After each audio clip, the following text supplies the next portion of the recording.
Wow, you want to talk about, we've been doing spiritual disciplines. Now you bring up simplicity. It feels judgy. Are you judging me? Well, the shoe fits. Wow. You know what we're about to do? We're about to get real. We're about to have conversations that Christians have behind closed doors. The ones that make you feel uncomfortable, that's where we going. Why? Because we're family. Ustedes son mi familia. So this is the Brian and Janelle podcast. She's Janelle, Brian, and if you don't want to miss anything, just hit that subscribe button. This is the Brian and Janelle podcast. Joining us live now, our dear friend Nancy Kane. She's program director of the Caritas Center for Christian Formation. She's a licensed clinical professional counselor and a dear friend of ours. Thanks for coming back on the show, Nancy. It's always a treat. Wow, you want to talk about, we've been doing spiritual disciplines. Now you bring up simplicity. I didn't even know simplicity was a spiritual discipline. Where do you even get that? Well, the spiritual disciplines are, were formed over the history of the church, and so this one goes to more of an external discipline of lifestyle. And really back in the monastic tradition in the early 3rd centuries is when we see that discipline really emerge, where the whole notion was that often our material possessions produce so much anxiety for us that it keeps us from finding real contentment in Christ. And so the spiritual discipline of simplicity is the goal is to learn how to be content in whatever the Lord has provided versus seeking external things to try to find contentment. Is there a difference, though, between like self-denial and simplicity? As in, am I supposed to get rid of all my things or just be happy with what I have? Self-denial would be more of, I'm not going to allow myself this so that, I don't eat more sugar or whatever it might be. Simplicity is looking at your life and asking, where's the clutter? Where is it in my life that either physically or even emotionally, mentally, that preoccupies me and really keeps me from resting and abiding with increasing contentment with Christ? So you're looking at, perhaps for some people, I know when I have people in the cohort in the second year, we practice this discipline together, and some people will go off Facebook or social media for a period of time because they found that arena was really preoccupying them. That one gal in particular talked about that she realized when she put that in practice that she was actually spending about 4 hours a night in either surfing, scanning the internet or social media, and how it was wasted time for her. I'm assuming schedules and activities is part of simplicity, right? Yes, because I think most of us live lives. I would joke with the students. I said, if I started the semester and you asked me how I was, and I said, I'm just bored. I just don't have much to do, and frankly, I'm just bored. You would look at me with probably some level of judgment, and the students start laughing. And I said, because in our American culture, we say, if you're busy, you are successful. Mm-hmm. You've got it going. Versus, I think we've lost the whole notion of what it means to live a quiet, pleasing life to the Lord. It's not filled with this mad rush for, I've got to get this done. I've got to run to this meeting. I've got to take this call. I've got to get all this done by 9:00 tonight. And all the while trying to fit Christ into that. Let's say if you're a single mom or you're a mom of a bunch of kids or you have 2 jobs. I like that you brought up the idea of a quiet life. And then we're talking about simplicity. But how can you pursue simplicity if there's straight up a lot of things to do in your life? Like, how do you apply that in your life? Well, I think it's looking at to see what's necessary and needful. And what's not. And I think there's a lot of things that we do that may not necessarily be needful. There was a period of time when my kids were small that I was doing everything organic, and nothing wrong with that. But I found the time it was taking me to search out the food, search out the recipes, find something that was working for my family was it was more time. Yeah. It was time that I didn't need necessarily to put into versus just having a well-balanced meal and everybody being happy with what they're eating.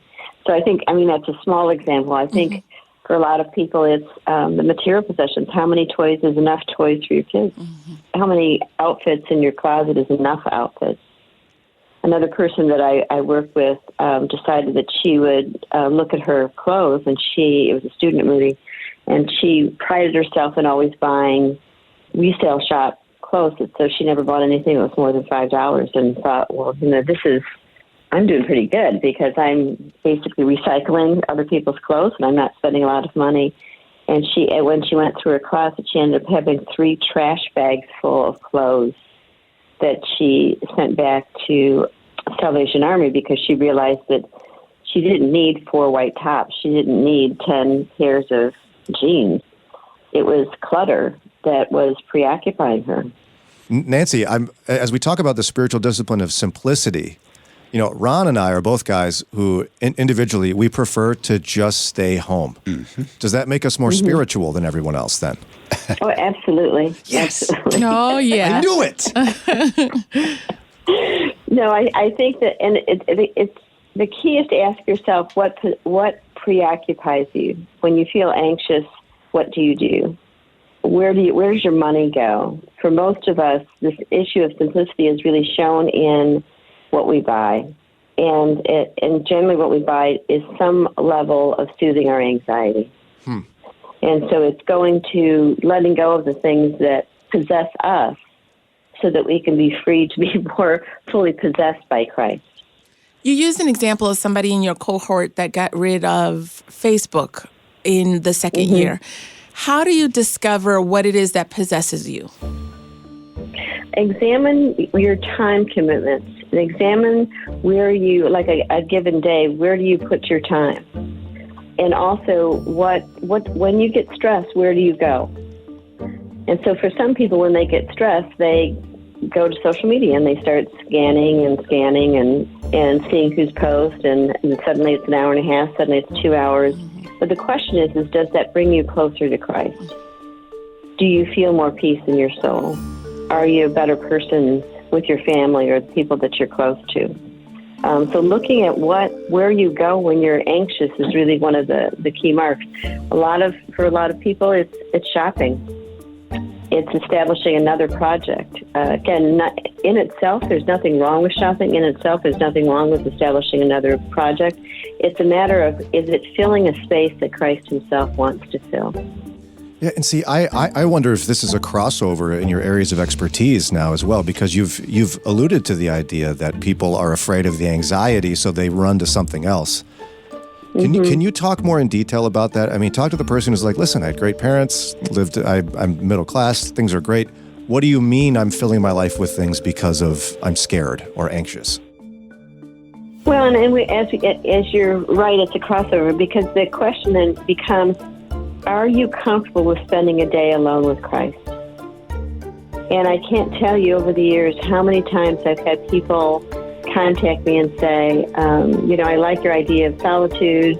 I think I'm going to try it, but I'm terrified. And I think for me, it tells me that they've lived their life up to that point with a sense of Christ and, yes, I love Christ and I love fill in the blank. I love shopping. I love filling my time with lots of meetings. I love whatever it might be. For many people, it's an equal measure. It's, yes, I love Christ, and please don't take these other things out of my life. And I think that Christ is very serious about, come, follow me, unless the seed falls into the ground and dies, it does not bear much fruit. There's notion of following Christ we have to take seriously, that he will not suffer idols in our life. And for many of us, the things that preoccupy us are really idols. And what's a first step to take in terms of pursuing simplicity? I know you said there's the discovering what it is that possesses you. So besides just removing it, how do you then put Jesus in that void in a practical way? Well, I think that, so I'll use myself as an example. So it seems like once a year I go through and just look at my life and say, so where's the clutter? And so this year, I think I started back in the fall, I looked at, because of the nature of the work that I do, I read a lot of books, but I thought, is this really necessary for me to keep these books? Like, why am I keeping them? Am I thinking that at some point I'm going to reference one page in the book, and so I went through and sold some and gave a lot of them away to the team that I work with, and was amazed at how much I didn't need. And lately then I've gone through my own closet, and there's clothes that I've kept that I'm going to get to another size. And I'm like, you know what, that's just denial, Nancy. You got to give that one up. Like, let go of the clothes and live into who you are now and what you need. In the Benedictine tradition, the rule of thumb is whatever you have a duplicate of was meant for someone else. Meaning the Lord gave it to you so that you could give it to someone else. And I think that that's just a beautiful principle to live by. Yeah. So if someone tries to do that kind of simplicity in their life by getting rid of something they have too much of or love or whatever, at what point would they know that the fear is so strong they ought to get counseling to help? I think when you start giving it away and you find the anxiety is just overwhelming and you can't figure out what the anxiety is. I know someone whose husband is a hoarder, and he has a full basement of technology, and when his wife has asked him to let go of some of it, he's beyond himself in terms of anxiety. But there's something in that possessing of the possession that feels a need for him that he's not in touch with. I think to ask that question is when I'm aware that I'm beyond myself and stressed out, that's the time to get some help and have someone sit with you and unpack what are the deeper issues going on. Yeah, and whenever I've seen that show Hoarders, I don't know if you've ever watched it, but it's always fascinating to see that really at the end of the day, the hoarding is a response to trauma in some way and pain, right? Right, because it's a material symbol for what's not happening in the soul. It's in some ways, it's like a small child with a security blanket. Like as long as they have the blanket they're carrying around, they feel some sense of comfort. The same is true that we can do with material possessions. As long as I have everything in place, I'm okay. But what we know is that that's an illusion, that God gives and God takes away, and that it's keeping an open hand with everything that we have. And anything that we've been given is because God has given it to us. And as the scriptures say, freely we've been given, freely we give. So then to some extent, the person who runs to Facebook with anxiety or shops or whatever is ultimately suffering from the same thing the person on the TV show Hoarders is doing, right? Yeah, I think that's a really good point at some level. I think we categorize or we grade levels of dysfunction and say, well, I'm not a hoarder. Right.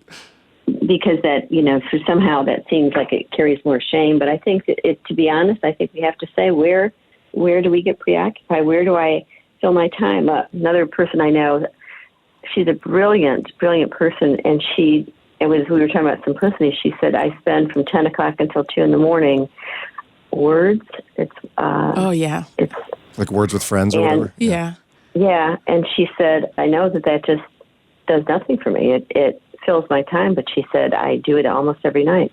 And she gets relaxed because she's not thinking about, she has children, she's not thinking about all the responsibilities of the day, but it's not leading her to anything that's substantive towards her soul or towards a deeper relationship with Christ. Now, but before we leave the topic of the spiritual discipline of simplicity, I think we have to address one of the major things is, I remember for decades almost, the message in American evangelicalism was, do big things for God. To what extent does that work against simplicity? Well, I think it goes to the attitude of the heart. I think that big things, what does that mean, and who are you really doing it for? I think that I've heard enough sermons over the years at Moody, well-meaning pastors coming in and telling the students, don't settle for anything small. But I think that our ego can so easily get engaged with the spiritual life.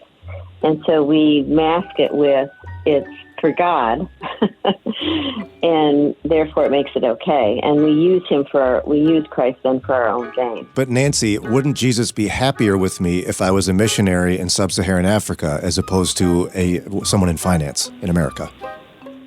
I think that's against the whole teaching of Scripture. Jesus and Jesus' life himself. If there was a special designation, Jesus would have shown us that what he showed us is a quiet, peaceful life that even when the crowd sought to make him king, he went away and moved into solitude. And it was a movement towards greater and greater anonymity, of that Christ would be, that God his Father and he himself would be glorified, but not in the way that he himself on a human level would be glorified. As John the Baptist said, that he would become greater and John the Baptist would become less. And I think we're not to quantify and say, this is, if you stay at home with your children, that's great. If you work, no, that's better. Mm-hmm. If you go to Portugal as a missionary, now that's more spiritual, versus staying and working a job in a company, well, that's less spiritual. That's man's thinking. Ours is to be obedient to God's call in our life and listening to his voice and doing what he has called us to do. It's hard to sell books with the theme "Be Anonymous," though. Yeah, for real. Yeah. Right. You sell more books telling people to go do big things. Yeah, the life you've always wanted to live, be anonymous. Mm-hmm. But you know what? As we're almost out of time here, there is something I think in our souls we know is appealing about that, because you can rest in the idea that Christ is enough and has done enough, right? I mean, yes. that's where contentment lies. Well, as long as I'm making that emotional connection to him, if it's just an intellectual thing, it's going to be momentary. But as long as I'm making a connection to him, that's a litmus test. Am I really seeing him in my activities, and from that place then moving to greater humility, moving to greater anonymity, moving to serving in my life being a broken bread and poured out wine. That's really what we're looking at here. Mm-hmm. Well, this is why we love having Nancy Kane with us. Again, she's a licensed clinical professional counselor and program director for the Caritas Center for Christian Formation. That's the kind of stuff you get over a 2-year training program. Again, the Caritas Center for Christian Formation, that's where you go for that kind of thing. Mm-hmm. Nancy, how can folks get connected? They can go to our website, thecaritascenter.com, and click on, there's information there, as well as they can click on contact if they have more interest in contacting us. Well, thank you for drawing us closer to Jesus, my friend. We always love spending time with you. It's always an honor for me. Thank you. Hey, hold up. Where are you going? You know you liked your time with us. You want more. So go ahead, look down, hit that button right there and subscribe, and you'll get updated episodes, and then you can hang some more. And guess what? You can help us out. How? A 5-star rating. Hello. You can also hang with us live weekday mornings from 6 to 9 a.m. Eastern Time. Download the Moody Radio mobile app, and you're able to connect with us. Or just go to brianandjanelle.org. And listen, we didn't put all this together all by ourselves. There's some great people behind this production. We want to thank Ron Eastwood, Kelly Ryder, Paul Carter, Mike Reynolds, Alan Perry, and our awesome and fearless leader, Josue Villa. And finally, this podcast is a production of Moody Radio in Cleveland, a ministry of Moody Bible Institute.